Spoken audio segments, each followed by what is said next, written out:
Último bloque de Criaturas Salvajes, por lo menos última invitada de Criaturas Salvajes el día de la fecha. Fernanda Vallejos, economista.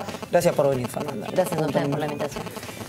A ver, la situación esta que se dio sobre el pedido de repatriación de fondos del HSBC, primero, al margen de lo político, digamos, ¿no? de la evidencia de que hay gente que fuga de alguna u otra manera este dinero. ¿Cuánta plata es? ¿Qué se podría haber hecho? ¿Por qué ocurren estas cosas? Son 3.500 millones de dólares y pensemos que es la foto de un año, ¿no? Es 2006. Exactamente, es la foto de un año en función de la documentación que existe. Quiero decir que es un botón de muestra, ¿no? Por supuesto que estamos hablando de una situación endémica de la economía argentina. Pensemos que innumerables estudios de la década del 90, anteriores y posteriores, donde siempre se ha dado cuenta de esta relación donde más o menos siempre era un peso de deuda, un peso de fuga, ¿no? Donde la historia recurrente también de la deuda externa y esta discusión que todavía hoy sostenemos con los fondos buitres está también de la mano con esta actitud que algunos sectores de la sociedad argentina, que son los más privilegiados, los que tienen la capacidad de acumular excedentes, en lugar de volcarlos al circuito productivo local para seguir engrandeciendo la nación, toman esos fondos, los dolarizan y los colocan en el exterior, no solamente configurando un acto de fuga, sino además un acto de evasión, que vos lo decías al principio, ¿no? Cuando presentabas el tema. Porque, digo, vos ahí tocabas un tema muy importante. Estos mismos sectores que son los que fugan los dólares que la economía necesita para financiar el desarrollo económico, los que tanto nos está costando conseguir, sobre todo en este mundo adverso donde las exportaciones caen y demás, que son los que evaden los recursos fiscales al Estado y por lo tanto debilitan al Estado su capacidad de ejercer las responsabilidades que por otro lado se le exige al Estado que cumpla. Son los mismos que promueven, por otra parte, por ejemplo, políticas permanentes de ajuste, ¿no? Sobre la base, por ejemplo, de la crítica del déficit fiscal.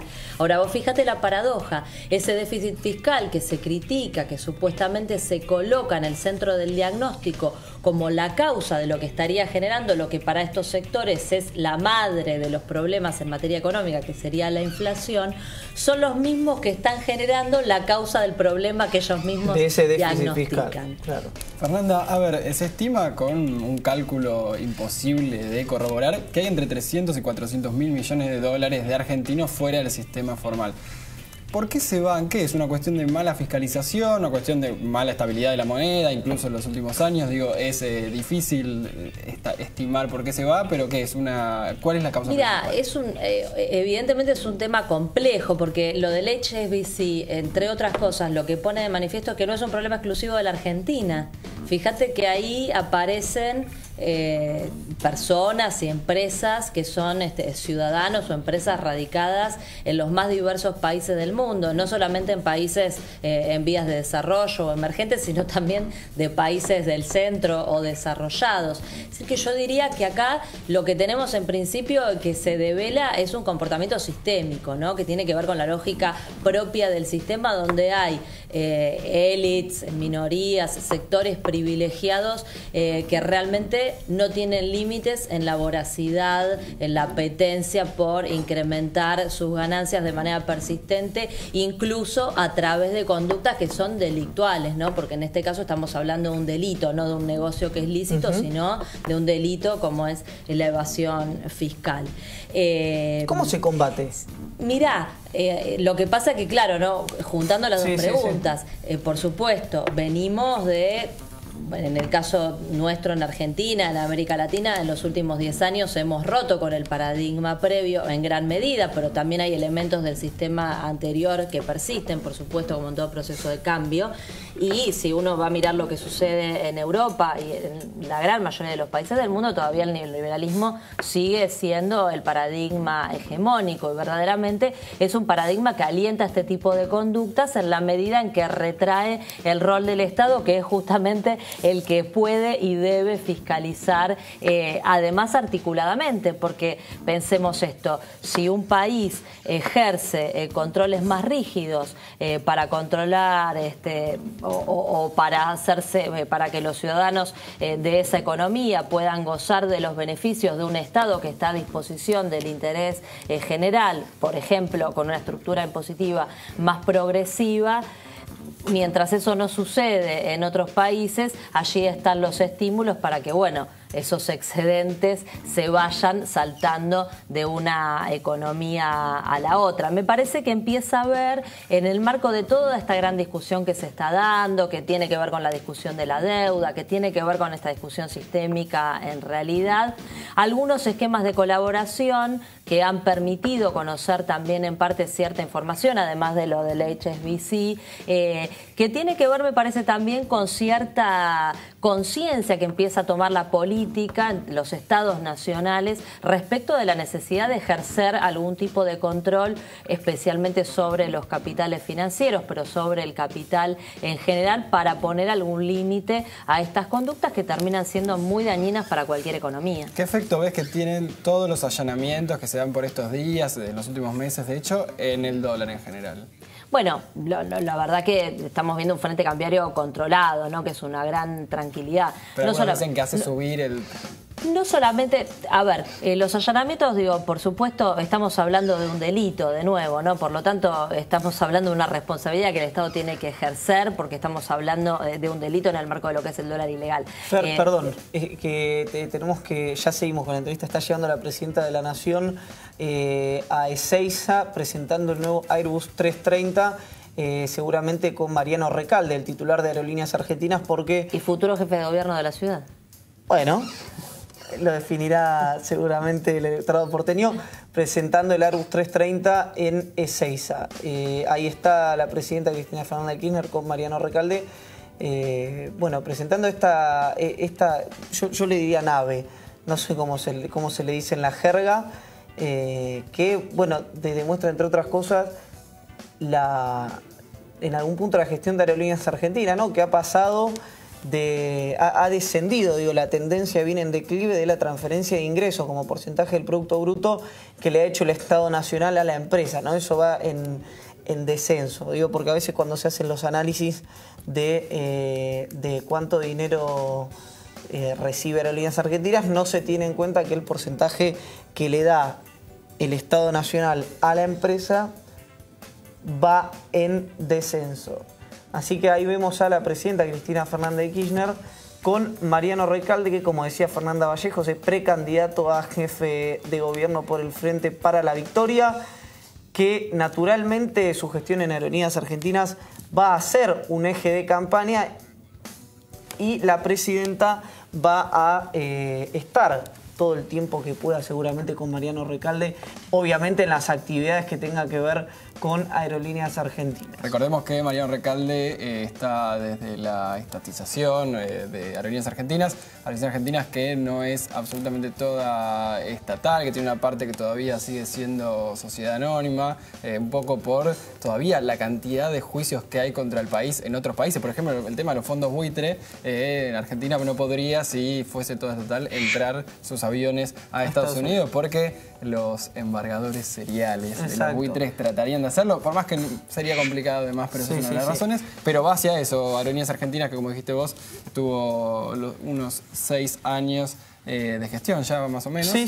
Y el último informe de la Auditoría General de la Nación salió por unanimidad, algo que no suele pasar en la GN, reconociendo los balances, ¿era verdad? Sí, la Auditoría General de la Nación hasta ahora le venía rechazando los balances porque decía que no era del todo correctas las presentaciones, y ahora le aceptó la GN mayoritariamente opositora, podemos decir. Sí, claro. Y aceptó la presentación del último balance que presentó justamente Mariano Recalde y la dirección de Aerolíneas Argentinas. Así es. La última, y seguimos con la entrevista con Fernanda Vallejo, Pérez Tamayo, quien supo ser hasta hace poco uno de los titulares del gremio de Aerolíneas Argentinas. Yo no sé si sigue ahora, pero hasta hace 6 meses atrás, también por un juicio que mantenía, él seguía cobrando sin trabajar en Aerolíneas Argentinas. Bueno, cosas que pasan y que a veces se nos pasan por encima. Fernanda, perdón, estábamos viendo No, valía la pena, muy lindo ahí el avión nuevo de Aerolíneas. ¿Vas a acompañarlo a Recalde? Un sí, un no y seguimos? Sí, sí, absolutamente. Sí, absolutamente. Sí. Bueno, estábamos en el medio de la pregunta que había hecho Darío. A ver, hablamos de allanamientos. ¿Tardó mucho el gobierno en hacer todos esos allanamientos, en buscar los evasores, las cuevas? Y mira, me parece que hubo un know-how adquirido que yo diría que fue un proceso bastante rápido, ¿no? La verdad que atravesamos un periodo de presiones en el frente cambiario, de corridas permanentes como no se habían visto en la historia. Por mucho menos que esto, en momentos anteriores de la Argentina, se han llevado puesto gobiernos. Esto hay que decirlo. La verdad que el ejercicio del poder político de este gobierno creo que es uno de los grandes valores agregados, y en el frente cambiario, a través de la autoridad monetaria, me parece que ha sido uno de los grandes frentes que cristaliza esa capacidad que no es para nada menor. No son solamente los allanamientos, ¿no? Que yo decía, bueno, eso es el ejercicio de la responsabilidad que en última instancia tiene que asumir el Estado, porque es lo que le corresponde frente a un acto que es un delito, sino el conjunto de las medidas específicamente en el plano económico, financiero, sobre todo de la llegada de Alejandro Banoli, ¿no? Primero que nada, el haber puesto un piso para las tasas que los bancos tienen que pagarle a los ahorristas, y esto ayudó a contener esa preferencia por el dólar y a mantener las carteras en pesos, que era algo muy importante para descomprimir. Por supuesto, bueno, ahora estamos viendo el lockout, que es otro de los temas de esta semana, ¿no? Pero también la gestión del Ministerio de Economía en el acuerdo con el sector agroexportador para que finalmente se liquidara todo eso que estaba pendiente y que correspondía que ingrese a la economía argentina para que hubiera un desenvolvimiento normal del frente cambiario.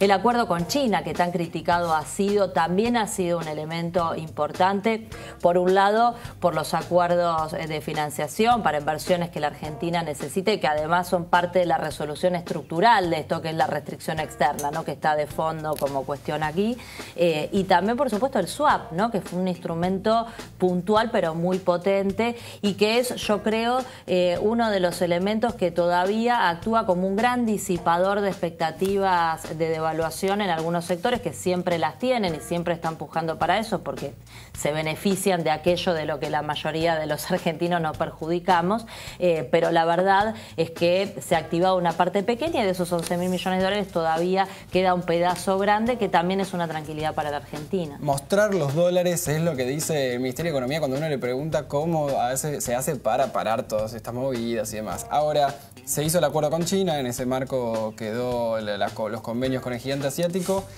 ¿Cómo no hubiera sido más fácil por ahí tomar deuda, como ahora el gobierno está insinuando que podría hacerlo? En el mercado tradicional, que uno emite bonos y... Mira, el tema son las condiciones y, por supuesto, el destino de lo que se va a hacer con eso, ¿no? Cuando uno rescata los acuerdos, por lo menos desde mi mirada, los acuerdos que se han llevado adelante con China, parece que uno de los elementos sustantivos que componen esos acuerdos tiene que ver con el tipo de financiamiento y el destino hacia dónde se vuelcan esas inversiones, porque son inversiones dirigidas a sectores estratégicos en materia de infraestructura. Pensemos en las Kirchner-Zepernik, las represas que son por ahí lo más ilustrativo, pero uno podría hablar del sector nuclear, ¿no? Digo, la pata energética que aparece como una de las tres patas de la restricción externa, y que es el camino que la Argentina tiene que recorrer. Entonces, si las condiciones son razonables para la Argentina, si apuntan a mejorar las posibilidades del país de resolver en términos estructurales aquello que hay que resolver para no estar, si no, digo, esto es como la historia de siempre, ¿no? Pan para hoy y hambre para mañana. Tomo deuda, pero mañana la tengo que pagar y no generé ninguna capacidad de repago.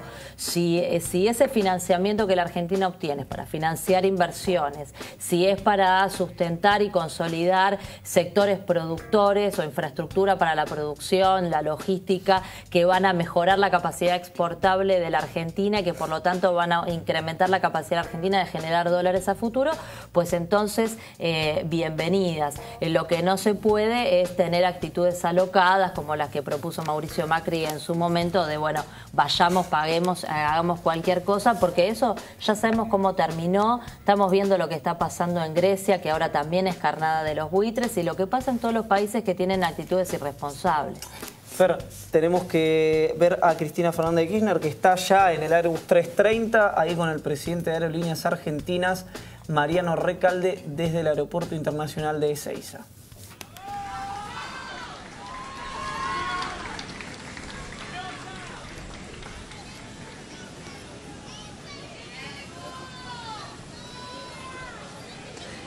La incorporación del Airbus 330 pasará a la historia de la compañía, ya que el último ingreso de un avión de fuselaje ancho 0 kilómetros se produjo en el año 1978 con la llegada de los Boeing 747, más conocidos como Jumbo.